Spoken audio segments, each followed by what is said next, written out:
guys, how are you? I hope you're all doing very well. This afternoon I'm going to be doing a movie review. This movie is a drama from South Korea, Korean language English subs, released in the year 2001, directed by Kim Ki-duk, and this film is called Bad Guy. So Bad Guy is about this man. He's a scummy individual. He works as kind of like a pimp on this street that he works in. You know, you've got all these little shops, I guess you could say brothel areas, and all these women are trying to get customers in. So this is how he makes a living. Him, along with two of his friends who are also equally as scummy. So they need new women, and this guy basically goes on the prowl. So he ends up finding this beautiful Korean woman. She has a boyfriend, but this is not going to stop the bad guy, this scummy guy, from actually taking her. So he actually forcibly kisses her in front of the boyfriend. The boyfriend hits him, and he basically doesn't care. So it gives you an insight into how mentally sort of deranged this guy is. So he ends up, convinced. He doesn't convince, but he ends up getting this beautiful woman, and she's actually working for these scumbags, and she's basically deteriorating as a person. Her innocence is lost, and she's basically just a shadow of her former self. So she's continually to spiral downhill. And this is where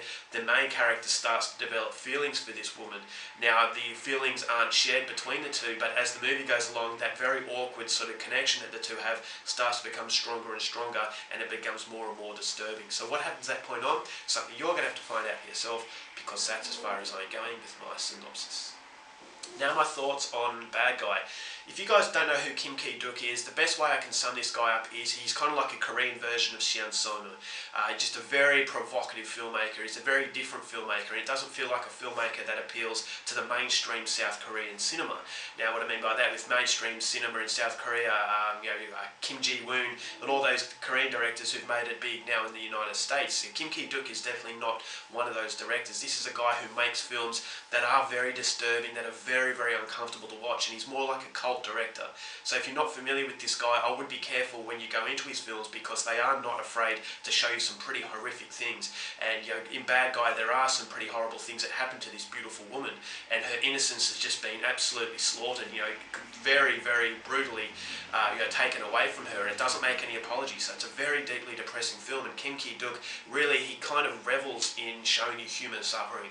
So it feels like this is where he's at. This is where he thrives, in human darkness. And so this movie is not going to make you feel good. And there's another movie I saw of his called The Isle, and The Isle was very similar as well. It had a lot of sexual sort of awkwardness. It had characters that you absolutely hate, despicable characters, and it's not necessarily making you feel for the characters and relate to these horrible characters, but it's giving it its sort of a human touch. And there's just there's strange awkwardness to the films that make them very unique. And so he is definitely a very, very interesting director. And if you're a fan of South Korean cinema and you haven't heard of Kim Ki-duk, then if you want to have a different side of South Korean cinema, this guy's definitely worth checking out. So as far as Bad Guy is concerned, it does have the typical Kim Ki-duk presence. There's a very slow and monotonous tone that the film has. It's a very downbeat film. It's a movie that makes you feel like you have to have a shower afterwards. The characters are all despicable, and there's no real good guy to root for. It's just basically just darkness upon darkness upon darkness. So if you are in a depressed mood, this is not going to make you feel any better. It's a very extreme film. It's not an overly graphic movie, but it's the overall idea of this woman who's been raped, who's basically being held against her own will and forced to do these horrible things at the benefit of these these despicable people. And so the movie has some very dull colouring, and it's not a typical South Korean cinema. So it's definitely a movie that is from a director who has his own style. Unfortunately for me, I didn't like this film, just like I didn't like his other film, The Isle. Now the problem with The Bad Guy and The Isle is that monotonous tone. It feels like it doesn't go anywhere. It just feels like it's going on a very deadpan level, and you don't necessarily get bored, but at the end of it you think to yourself, what was the point of this film? And because it doesn't have any redeeming qualities, because it doesn't feel like it really depicts any sort of message, you feel like Kim Ki-duk is just going along, and you feel that he has inner problems as well, and he's just venting his frustrations out in his films. And yes, they are very well made. I mean, the acting in this film is brilliant, especially from the main character. He hardly talks in the film, and it's only an hour and 30 minutes before you hear his first words. So all of his acting is based on his body language, and I thought it was very well done, because he's very hesitant to come up to this woman, and you feel that he wants to love somebody, but he doesn't know what love is, because he doesn't have any compassion.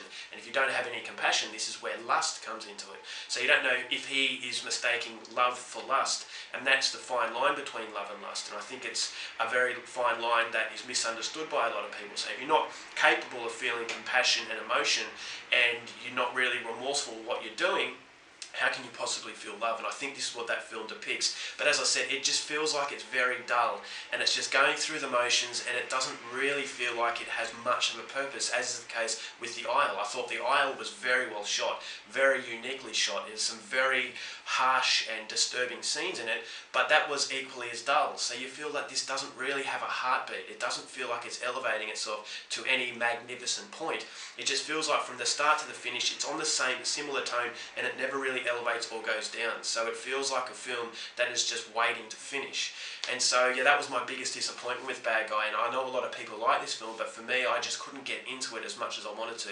And that was a very similar problem with The Isle. So I will say that although Kim Ki-duk does have a strong fan base and he is a very unique director, I just think he lacks that thrilling sort of movie aspect, a movie making aspect, and I can understand why he is a cult director as opposed to a mainstream director, because I think his films just don't have the interest in it to appeal to a wider audience. So yeah, if you are a fan of Kim Ki-duk or you want to get into different kind of South Korean films, then I would recommend Bad Guy. But if you are a South Korean fan of filmmakers like Kim Ji-woon and all the bigger South Korean directors, then be careful with this one, because it just doesn't have that similar sort of excitement, and you just feel at the end you don't know what the point is, you don't know if there was a point, and I just think that Kim Ki-duk struggles to get really any interest in his films, although they are unique. So after a while you do get used to the fact that this is a very dark movie, but then it does drag. So overall for Bad Guy, I'm only going to give this one 2.5 stars. It was well made, the acting was very good, but as I said, there's no punch in the film to make it appeal to a wider audience. So that was unfortunate, but yeah, if I'm being honest, I just didn't really like this film. Alright guys, that's it for my review. Hope you enjoyed it. Till next time, keep watching movies, and I'll see you later.